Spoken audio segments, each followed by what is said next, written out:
Hello everyone, this is video number 5 in this series. Today I will talk about the field data types.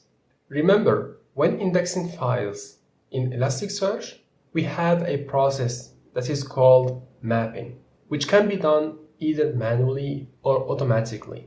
During the mapping phase, Elasticsearch tries to figure out the data type for each field in the document. In this example, we have 3 fields, and here are the data types. I will start by showing you the common data types, and in each slide, I will be referring to the documentation to learn more. To get the slides, you can find the link in the description. You will be redirected to my GitHub repository. There you can download the slides for free.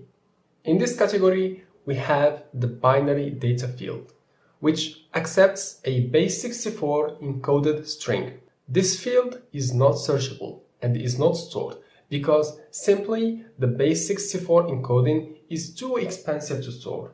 So what do you do if you want to retrieve data? Well, you use the _source key to retrieve the document, and after that, you can get the binary value and decode it. Here is an example of how to use this field. Let's say that you have an image.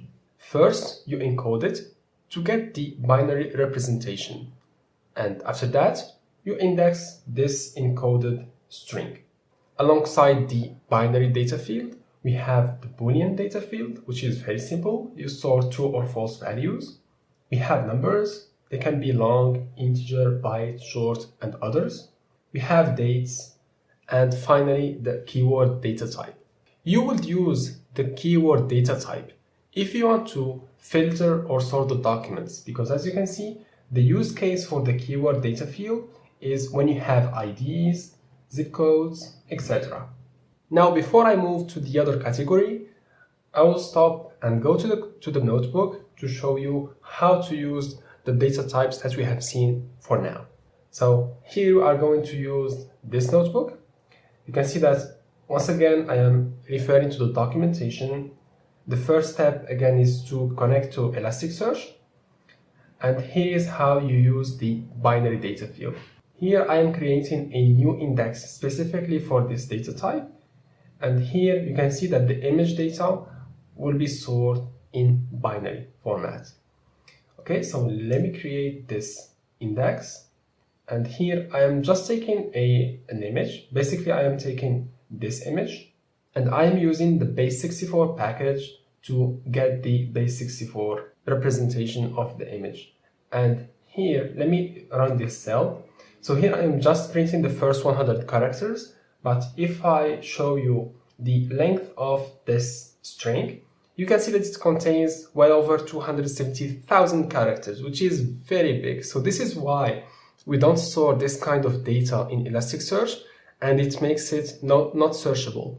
Because if you have 100 images, multiply this by 10 or even more, it depends on the size of images, and you will get a very heavy number of characters stored in your database. So after that, we construct our document and we use the index method that we have seen in the previous video to insert this document into this index. Okay, so let me run this, and as you can see, the result of this operation is created, which means that this document was inserted successfully. Now, quickly, let's move to the other data types. So here we have the keyword, the float. This is basically a number. Here we have the date data type, and finally the Boolean. Here, as an example, I created here a book. So here, this is the reference of a book. So this is why we are making this a keyword, because we want to, for example, after that, to filter or sort books by reference. The price should be a float number, and so here is the date, and here is our Boolean value.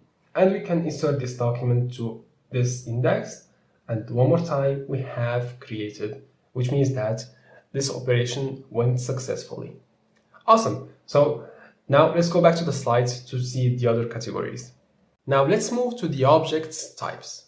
Here we are going to deal with JSON data. The first data type in this category is the object data type. To demonstrate the use of this data type, I have here an example. Consider this JSON object. When indexing it, it will be stored like this. You can see that instead of having nested objects, we will use the dot notation to represent each value for this nested JSON. So after that, if you want to, let's say, get the age, you will use manager.age and then specify the value.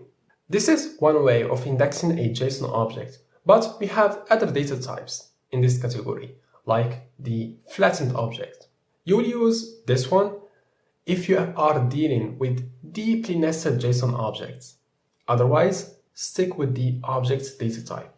But the problem with the flattened object is that you lose the hierarchical structure.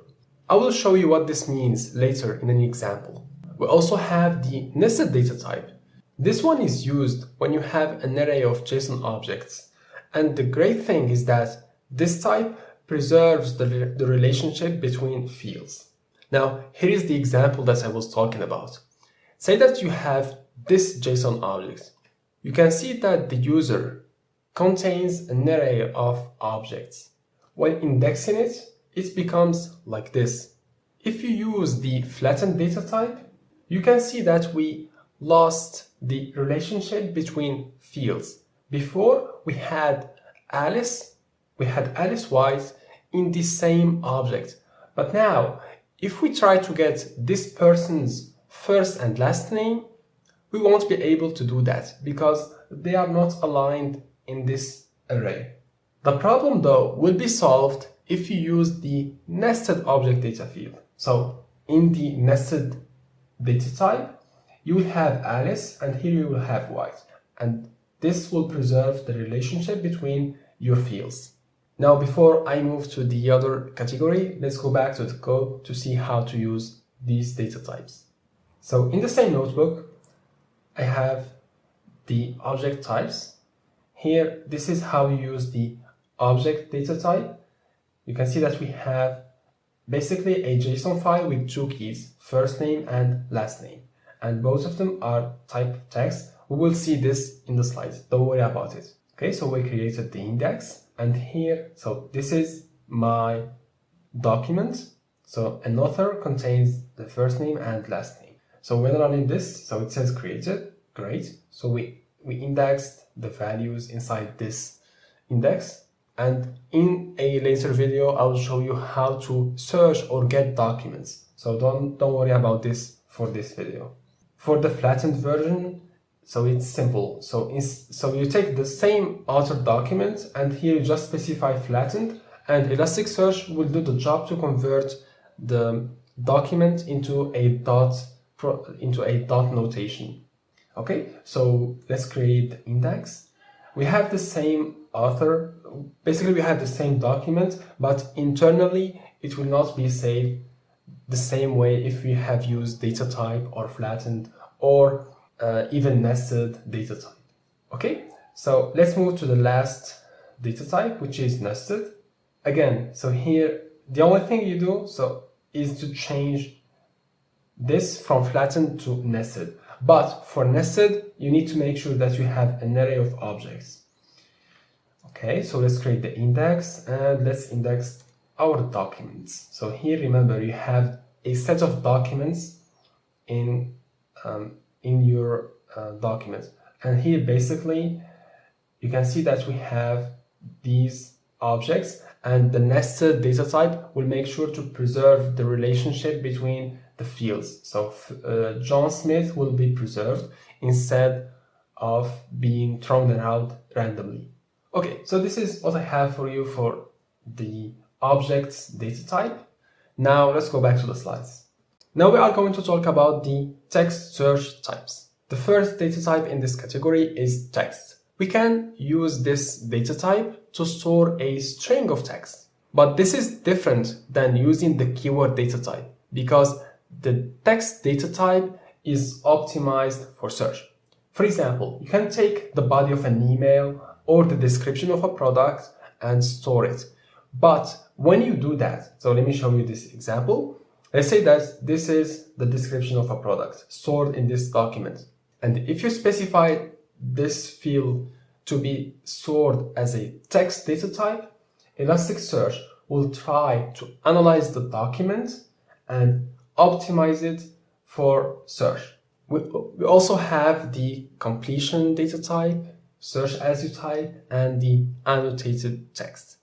You can see that I am going quickly on some data types, but don't forget, you can always refer to the documentation. Just click on this link and there you can read more about each data type separately. So this is what I have for you for this category. Let's go back to the code and let's see how to use them. Okay, so 3 text search types. This one is going to be easy. So here I'm creating a text index. Let's say that you have a set of documents that have the email body. You will store that as a text. Okay, so let's create the index. Cool.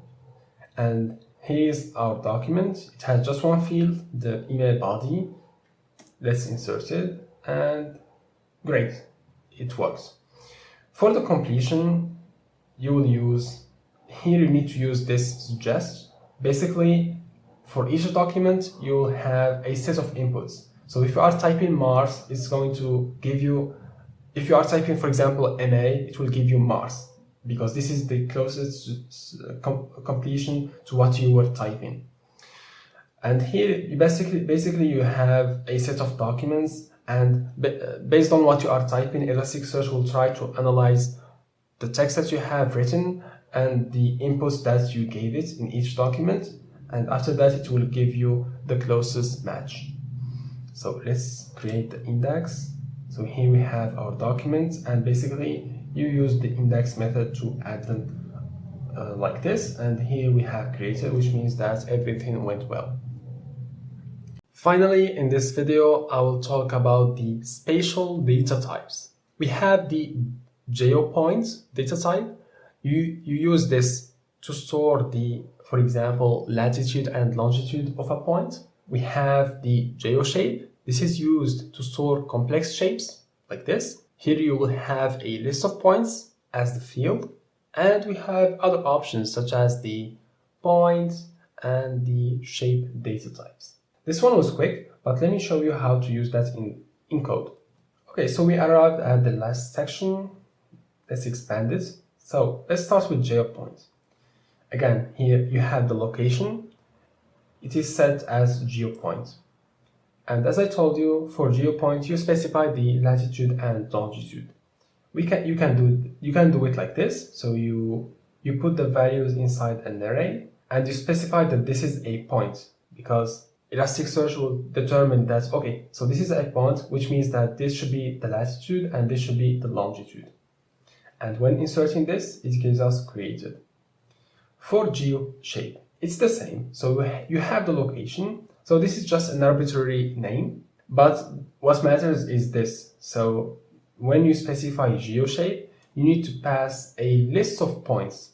For example, here you have, this is the first point, this is the second point, and it's going to create a line, because to draw a line you need at least 2 points. And for a polygon, you will have a set of points. And when you work with complex shapes, you need to make sure that the shape is closed so that this works. Okay, so we have the first document, which is just a line, but here we have a polygon. And we can insert both of them like this. And here I'm showing you how to use point again. So it's similar to geopoint, but you just specify that here it should be point.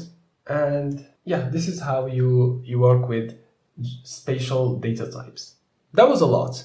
I hope that this video helped you know about the diversity of data types that ElasticSearch supports. I am once again linking to the documentation, because it is the best place to learn about field data types. Thank you for watching.